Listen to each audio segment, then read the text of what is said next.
Hi friends, you all are welcome on my YouTube channel my online classroom. और आज इस video में मैं आपको क्लास 10th का सिविक्स का चैप्टर 7 आउटकम्स ऑफ डेमोक्रेसी का एक टॉपिक है और काफ़ी इंपॉर्टेंट टॉपिक है। यहाँ से आपका 3 मार्क्स का क्वेश्चन और 1 मार्क का क्वेश्चन जो है वो इजिली बन जाते हैं यहाँ से, ठीक है। और अगर आपके पीटीज और इस तरह के जो एग्जाम्स हैं पीरियोडिक्स हैं तो वहाँ पे आपके 5 मार्क का क्वेश्चन भी यहाँ से आपका इजिली बन जाता है। तो देखिए हेडिंग क्या है, टॉपिक क्या है जिसको मैं आज एक्सप्लेन करने वाली हूँ। तो ये है democracy produce and accountable responsive and legitimate government, ठीक है। तो अगर आप इस हेडिंग को अच्छे से समझना चाहते हैं तो देखिए आप इस हेडिंग में देखेंगे आपके 3 इंपॉर्टेंट वर्ड्स हैं। गवर्नमेंट का तो सभी को पता है, सरकार होता है इसका मतलब, ठीक है, जिसको आप इलेक्शन के थ्रू चुनते हो और जो आपके रिप्रेजेंटेटिव्स होते हैं आपके लिए काम करते हैं। जो political party majority of the votes के साथ जीतती है वो आपके लिए फाइनली काम करती है, लोगों की भलाई के लिए काम करती है।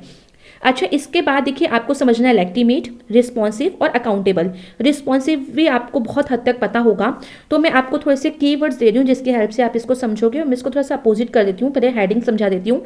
तो सबसे पहले देखिए लेजिटिमेट गवर्नमेंट यानी लीगल वे पे, ठीक है। तो यहाँ पे आप सिर्फ एक हेल्पिंग वर्ड की तरह लीगल ले लीजिए। लीगल आपको पता होगा कि लीगल यानी हर एक काम जो है कानून के तौर पे हुआ हो, पूरे नियम कानून को फॉलो करके किया गया हो, ठीक है, वैधानिक हो। तो इसी तरह से आपकी जो सरकार है, आप किस तरह की सरकार चाहते हो, जो एक इलेक्शन, क्योंकि हमें पता है डेमोक्रेसी का एक मेन फीचर इलेक्शन होता है, इलेक्शन के द्वारा ही सरकार चुनी जाती है। ये कोई राजा रानी का सिस्टम तो है नहीं जहाँ पे राजा का बेटा ही राजा बनेगा। तो यहाँ पे लेजिटिमेट गवर्नमेंट यानी जो सरकार है वो इलेक्शन के थ्रू बनाई जाती है। और हम चाहते हैं कि इलेक्शन किस तरीके से होने चाहिए, एकदम फ्री फेयर इलेक्शन होने चाहिए, रेगुलर होने चाहिए, किसी तरह की बूथ कैप्चरिंग नहीं होनी चाहिए, वहाँ पे लोगों को ब्राइब देके या वोटर्स को खरीदा ना हो, और बस एक अच्छी तरह से साफ सुथरी सरकार बने पूरे अच्छे सिस्टम से के द्वारा। तो उसको हम जो है लेजिटिमेट गवर्नमेंट बोलते हैं। इसके बाद बिल्कुल आप चाहोगे कि आपकी जो सरकार है वो रिस्पॉन्सिबल भी हो, ठीक है, कि वो अपनी जिम्मेदारी से काम संभाले, हर काम जो है वो पूरी जिम्मेदारी के साथ संभाले।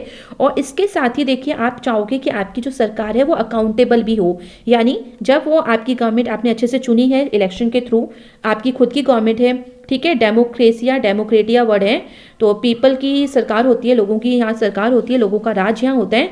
तो जब एक सरकार आपके द्वारा चुनी हुई है तो आप बिल्कुल चाहोगे कि वो एक जिम्मेदार भी हो, अपने काम को अच्छे से करे, और साथ ही आप चाहते हो कि जब आप उससे क्वेश्चनिंग करो या मीडिया क्वेश्चनिंग करे तो वो अकाउंटेबल, यानी यहाँ पे मैं आपको हेल्प वर्ड दे रही हूँ, आंसरेबल, यानी वो जवाबदाही भी हो, वो आपके सवालों का जवाब भी दे, ठीक है।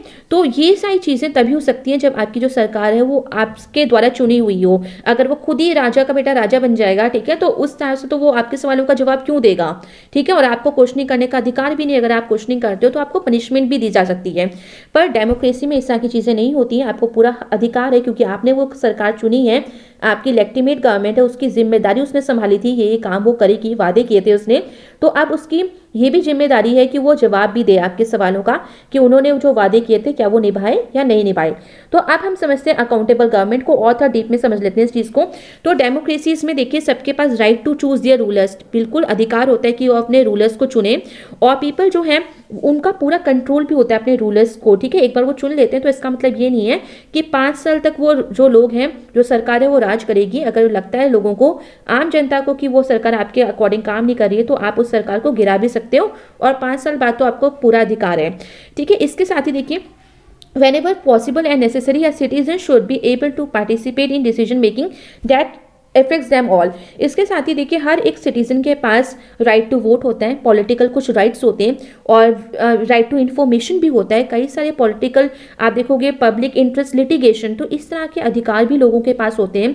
और आम नागरिक जब भी चाहे, उसको लगता है कि हाँ नेसेसरी है और उसको पार्टिसिपेट करना चाहिए डिसीजन मेकिंग में, कि सरकार अगर कुछ गलत काम कर रही है और उसे लगता है कि हाँ उसका पार्टिसिपेट करना ज़रूरी है, उसको क्वेश्चनिंग करना ज़रूरी है उसको सरकार से, तो वो राइट टू इन्फॉर्मेशन के तहत, पब्लिक इंटरेस्ट लिटिगेशन के तहत इस तरह की कार्रवाई कर सकता है। उसको फंडामेंटल राइट्स भी दिए हुए हैं इसके लिए। अब आते हैं डेमोक्रेसी जो है किस तरह से प्रोड्यूस करती है एक टाइप ऑफ गवर्नमेंट, इस तरह की अकाउंटेबल गवर्नमेंट। तो ये किस तरह से एक सरकार जो है बनती है, तो यहाँ पे डेमोक्रेसी सबसे पहले इंश्योर करती है कि जो डिसीजन मेकिंग जो है वो बेस्ड हो नॉर्म्स और प्रोसीजर्स पे, ठीक है। जो भी फैसले लिए जाते हैं, जैसे भी चुनाव होता है, वो सब एक नॉर्म्स और प्रोसीजर्स के तहत हो। जो भी लोकसभा राज्यसभा में जो भी नियम बनते हैं, लॉ बनते हैं, तो उस ये भी सब एक कानून के तहत होते हैं, प्रोसीजर होते हैं, उसको फॉलो करके ही बनते हैं।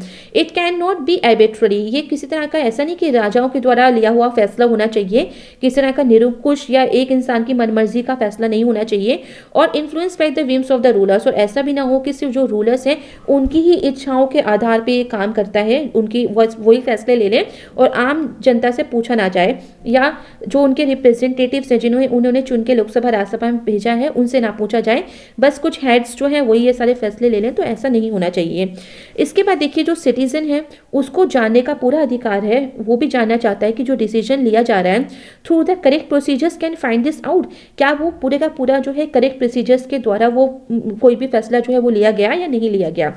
ही और शी हैज़ द राइट, इसके साथ ही आम इंसान का ये भी अधिकार है कि वो उनके पास राइट है कि means to examine the process of decision making, कि जो भी इस तरह के फैसले लिए जाते हैं उसमें वो एग्जामिन भी कर सकते हैं, देख चेक आउट कर सकते हैं कि क्या जो फैसले हैं वो पूरी ईमानदारी से अच्छी तरह से लिए गए हैं, क्या उससे मेजोरिटी ऑफ द पीपल जो हैं, जो संख्या के आधार पे यहाँ पे जो लोग हैं और जो इस चीज़ को चाहते हैं कि हाँ ये सुधार हो उसके फेवर में हैं, तो क्या वो डिसीजन जो लिया गया है वो उनको सेटिस्फाई करता है या नहीं करता है। This signifies that democracy produces N accountable government. ठीक है, तो जब आम आदमी को इतने सारे अधिकार मिल जाते हैं, जो वो क्वेश्चनिंग करना स्टार्ट कर देता है डेमोक्रेसी के आधार पर सरकार से या किसी भी नेता से, उसे ये सारे अधिकार मिले हुए हैं राइट टू इन्फॉर्मेशन से, फंडामेंटल राइट्स के द्वारा, तो तब एक सरकार की भी जिम्मेदारी बनती है कि वो उनके सवालों का जवाब दे, और वो इस तरह की जो सरकार होती है उसे हम अकाउंटेबल गवर्नमेंट बोलते हैं।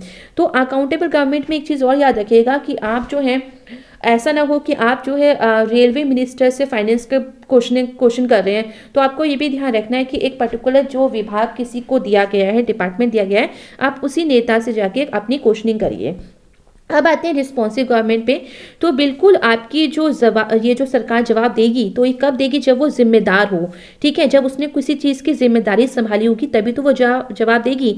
जब रेलवे मिनिस्टर रेलवे की पूरी जिम्मेदारी संभालेगा तभी तो रेलवे से रिगार्डिंग सुधार और किसी भी तरह के प्रॉब्लम से रिलेटेड आप रेलवे मिनिस्टर से क्वेश्चनिंग कर सकते हो। अगर वहाँ पे कोई जिम्मेदार नागरिक ही नहीं है, कोई मिनिस्टर ही नहीं है, तो आप क्वेश्चनिंग किससे करोगे। तो रिस्पॉन्सिव होनी चाहिए आपकी गवर्नमेंट, डेमोक्रेटिक जो गवर्नमेंट होती है वो बिल्कुल डिसीजंस लेने के लिए बिल्कुल रिस्पॉन्सिबल होनी चाहिए, वो फॉलोइंग कुछ नॉर्म्स और प्रोसीजर्स को फॉलो करती है। अंडर डेमोक्रेसी सिटीजन्स जो है वो फ्री होते हैं। If a decision was taken through a proper procedure, this is known as transparency. तो ट्रांसपेरेंसी क्या है, जब कोई भी फैसला जो है एक प्रॉपर प्रोसीजर के द्वारा लिया जाता है तो ट्रांसपेरेंसी होती है, और आपको साफ साफ पता है कि हाँ इस मिनिस्टर ने ये फैसला लिया है, इस मिनिस्टर ने ये फैसला लिया है और इस डिपार्टमेंट से रिलेटेड लिया है, तो आपको एक क्लियर रहता है चीज़ें। ठीक है, और आप क्वेश्चनिंग भी क्लियर कर सकते हो। This factor is often missing in a non democratic government, but जब आप नॉन डेमोक्रेटिक किसी और कंट्री में जाओगे जहाँ डेमोक्रेसी नहीं है तो वहाँ पर इस तरह की ट्रांसपेरेंसी नहीं होती है। कोई भी कोई फैसला ले लेता है और ज़रूरत नहीं समझता कि आम आदमी को चीज़ बताई जाए।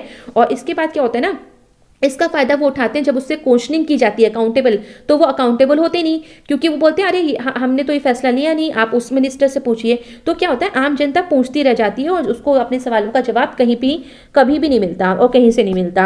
अब आते हैं लेजिटिमेट गवर्नमेंट पे। तो देखिए लेजिटिमेट गवर्नमेंट, जैसे मैंने आपको बताया था लीगल वे पे आपकी सरकार चुनी होनी चाहिए। तो यहाँ पे एक रिस्पेक्ट ये भी है कि डेमोक्रेटिक गवर्नमेंट जो है सर्टेनली बेटर है, बहुत ज़्यादा बेटर है अल्टरनेटिव्स और तरह की गवर्नमेंट से। डेमोक्रेटिक गवर्नमेंट जो है एक लेजिटिमेट गवर्नमेंट है। अगर आप डिक्टोरियल सिस्टम देखें, आप मोनार्क सिस्टम देखें, तो वहाँ पे आपको अधिकार नहीं है कि आप अपने राजा को या अपने गवर्नमेंट को चुनो, पर यहाँ पे जो है आपको पूरा चुनने का अधिकार मिलता है। और इलेक्शन एक इंपॉर्टेंट फीचर होता है डेमोक्रेसी का, जैसे मैंने आपको पहले बताया था। बट कंडीशन ये भी अप्लाई होती है कि इलेक्शन जो है फ्री फेयर होने चाहिए, रेगुलर होने चाहिए, हर 5 साल बाद होने चाहिए, और साथ ही उनको ये अपोजिशन भी डर बना के चले कि अगर वो अच्छा काम नहीं करते हैं जो रूलिंग गवर्नमेंट है तो उनको हटाया भी जा सकता है। तो ये सारी चीज़ें जो हैं वो एक बहुत अच्छी सरकार जो है वो देने की आपकी कोशिश करती हैं।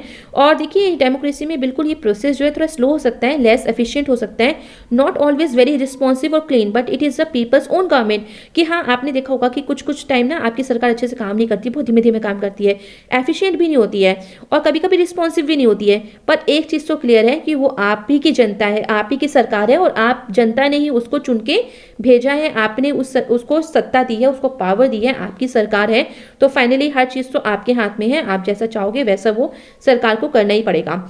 इसके बाद देखिए that is why there is an there is an overwhelming support for the idea of democracies all over the world. तो इसी वजह से देखिए ऑल ओवर द वर्ल्ड में देखा गया है कि जहाँ पे डेमोक्रेसी है तो डेमोक्रेसी को बहुत ज़्यादा सपोर्ट मिलता है और हर देश चाहता है कि उसकी जो कंट्री है वो डेमोक्रेसी हो।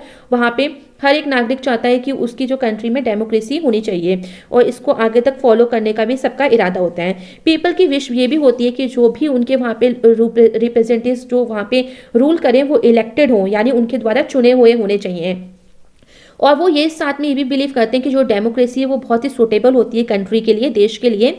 डेमोक्रेसी जो है उसमें एबिलिटी होती है कि वो जनरेट करे own support to itself and outcome that can not be ignored. तो डेमोक्रेसी के अंदर ये भी एबिलिटी होती है कि वो इतना अच्छा काम करे जिससे उसको खुद अपने आप सपोर्ट मिलता रहे, ठीक है, अपने आप उसको सपोर्ट मिलते रहे, जिससे कि कभी भी कोई उसको इग्नोर ना कर सके। क्योंकि वो आउटकम देखिए, जो रिजल्ट है, डेमोक्रेसी कभी कभी बहुत अच्छा रिजल्ट देती है, जिसके अगर आपको रिजल्ट अच्छा मिल रहा है तो आप बिल्कुल उस चीज़ को फॉलो करना चाहोगे, कंटिन्यू करना चाहोगे, अदरवाइज आप कंटिन्यू करना चाहोगे। जिस तरह से आपके पेरेंट्स आपको स्कूल में सेंड करते हैं एक अच्छे स्कूल में अच्छे खासा पैसा खर्च करके, तो वो भी आपसे आउटकम यानी रिजल्ट चाहते हैं कि आप अच्छा परफॉर्मेंस दो, हर एक फील्ड में आप आगे रहो, टॉप पे रहो। तो अगर आप वो रिजल्ट नहीं देते, आप उस चीज़ को कंटिन्यू नहीं करते, तो आपके पेरेंट्स शायद आपको उस स्कूल से निकालें, आपको ना पढ़ाएं, ठीक है। तो ये सारी डेमोक्रेसी के साथ भी है। तो आई होप ये 3 टॉपिक्स जो हैं यहाँ से इंपॉर्टेंट क्वेश्चंस आपके बनते तो याद रखिएगा, बहुत इंपॉर्टेंट है। तो आई होप ये आपको क्लियर हो गया होगा। इस तरह की और वीडियोस देखने के लिए इस चैनल को लाइक करिए, शेयर करिए और सब्सक्राइब भी करिए।